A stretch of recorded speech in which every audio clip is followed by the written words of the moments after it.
Hi everybody and welcome, this is the Apostate Prophet.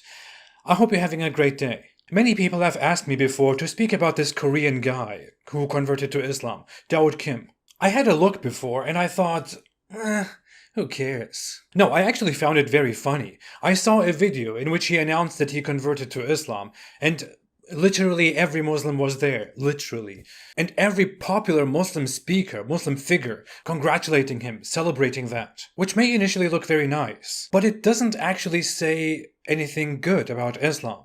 All those Muslims can't be there for every convert, right? What this says is that people who convert to Islam are so rare that one person who converts to Islam prompts the entire Muslim community to go there and to celebrate. By the way, in case you're wondering, yes, my shirt does say, "Stay away from Islam." And you can get that right there down in the link through their merch store. I'm not a very good salesperson, so I never advertise that. It's been there all the time. I just never talk about it.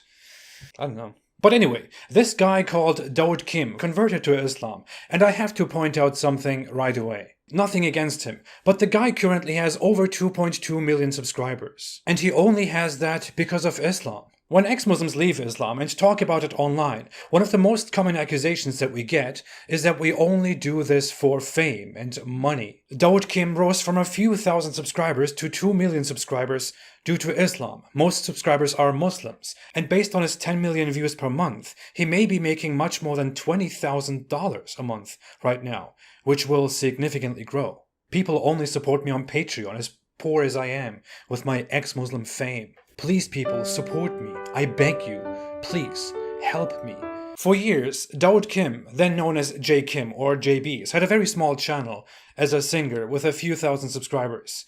His songs and covers didn't get that much attention, although they are quite nice, I have to say. Toward the end of 2018, he started vlogging and making short videos in response to popular comments on his videos. And then something happened in December 2018. Responding to Muslim girls in his comment section, he made a video on what he thinks about Muslim girls, explained that he visited Tunisia, which is a very secular and un-Islamic society, by the way, and talked about how Muslim girls are cute, and the video went viral. Many Muslim girls, including hijab-wearing Muslim girls, are very interested in Korean pop culture and Korean guys. In fact, less than a month later, he made another video interacting with the Muslim girls in his comment section, and there he also read comments by Muslim girls confirming the same. He further talked about Muslims in his next videos. It was clear that there was a large female Muslim audience on his YouTube channel, which is kind of funny. No, I don't judge it at all. On the contrary, I find it nice that Muslim girls are so interested in a different culture, especially considering that Muslim men don't tend to be as charming and kind. What is sad is that many Muslim girls apparently talked to him about Islam in the comments section and wanted him to become a Muslim. It is kind of ironic, because a Muslim girl is not supposed to be in that guy's comment section by Islamic standards. But they are there because they are exploring Korean pop culture and this interesting, cute Korean guy. Because things are not very great at home, let's admit it. But those Muslim girls also want him to become a Muslim, like things at home. From here on, things changed for him. Daud Kim really started listening to the Muslim girls in his comment section, who were the majority of his fans. He talked more and more about Muslims, increasingly sympathized with them, visited a mosque, tried Islamic practices, was persuaded by false teachings, such as that men and women are equal in Islam. He was mesmerized by a typical charismatic thing that Muslims do, where they want you to listen to a beautiful Quran recitation, whose beautiful recitation says nothing about the Quran itself. I could read a Domino's pizza box that way and it would sound beautiful. I actually wanted to do that. I completely forgot that I wanted to do that long ago. I have such strange ideas.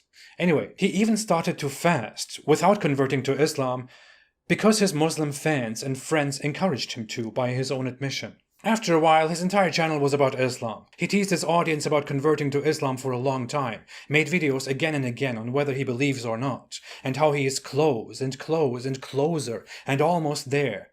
And he asked his mother if he should convert, and the local imam if he should convert, and finally he converted. It blew up. He made more videos about why he converted and how he converted. Those videos were visited by Mufti Menk. He got a lot of attention and love because, well, no one converts to Islam, and there finally is somebody who converts to Islam. The problem with everything is, when people leave Islam, we are attacked and slandered. Our whole credibility, knowledge, and everything is questioned. But when I look at Daud Kim, there are so many indications, so many examples that show that he lacked basic Islamic knowledge. Much of his knowledge seems to be coming from Muslim pop culture. I really do not want to criticize Daud Kim. He seems like a very kind person. But this commentary is necessary. Going through much of his content, I really wonder if Daud Kim really understands Islam. And I would even love to sit together with him and just find out by asking questions and discussing. For example, in his latest video, he talks about 5 verses that made him a Muslim. His first verse is, "Allah is with you wherever you are." The actual verse is much longer and doesn't mean what he thinks it means.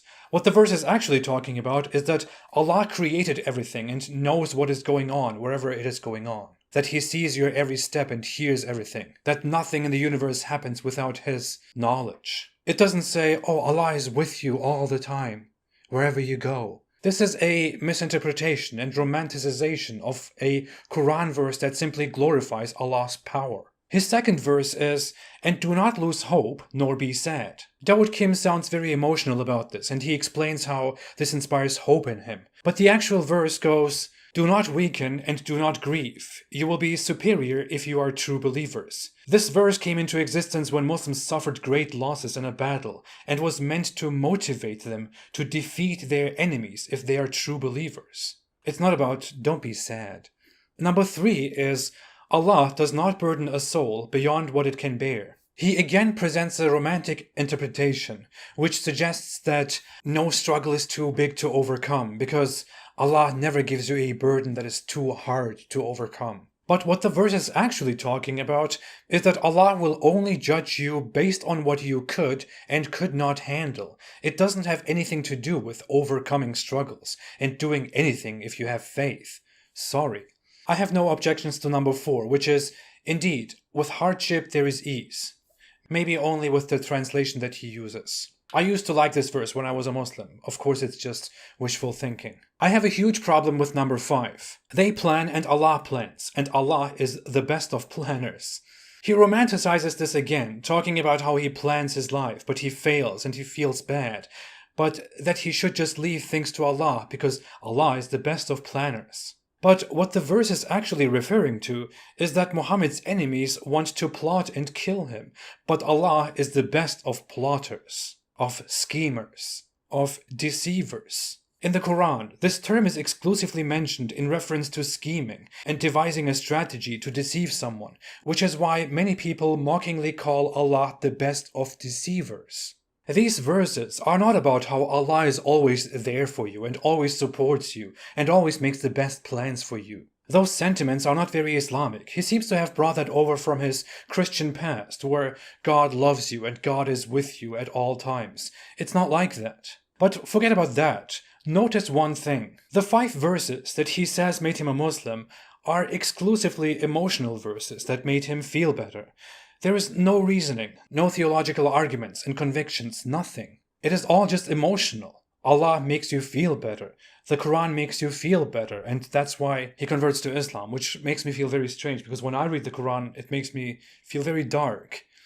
I don't think Daud Kim truly understands Islam. Nothing against him. I sympathize with his struggles and with his search for truth. I have no questions for Muslims, but I have some questions for Daud Kim. 5 questions, like the 5 verses. Number 1. Is Daud Kim aware that the Quran authorizes or even orders the beating of wives and the disciplining of women, and that it allows the taking of female captives for sex? Number 2. Is Daud Kim familiar with the many scientific mistakes of the Quran, including about the sun, the moon, the stars, the sky, and the earth? Number 3. Does Daud Kim know that Islam spread very rapidly and very aggressively, almost exclusively through wars? And that Muhammad said he was commanded to fight the disbelievers, which the Quran collectively describes as the worst of creatures, worse than cattle? Number 4. Does Daud Kim know that Islam's theology is very lacking? That the Kaaba, for example, has no consistency, that it is incompatible with Abrahamic religion and a product of Arab pagan history? And finally, does Daud Kim know that Islam orders the execution of those who leave Islam, such as me, or even probably him if after a while he decides to leave Islam because he doesn't believe in it anymore?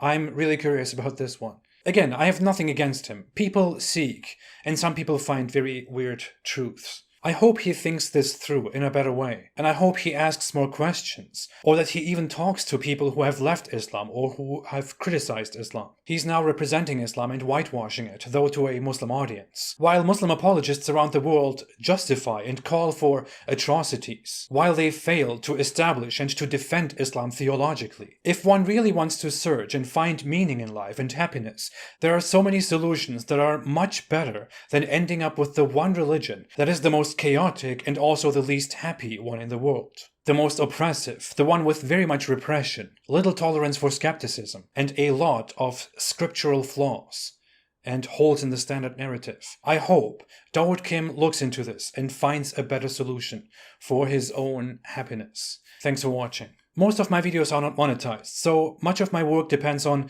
people who support me on Patreon. Thank you all so much. If you want to support what I'm doing, you can also support me on Patreon because I'm a poor ex-Muslim, a poor famous ex-Muslim. I'll be back soon. Have a great day and please stay away from Islam.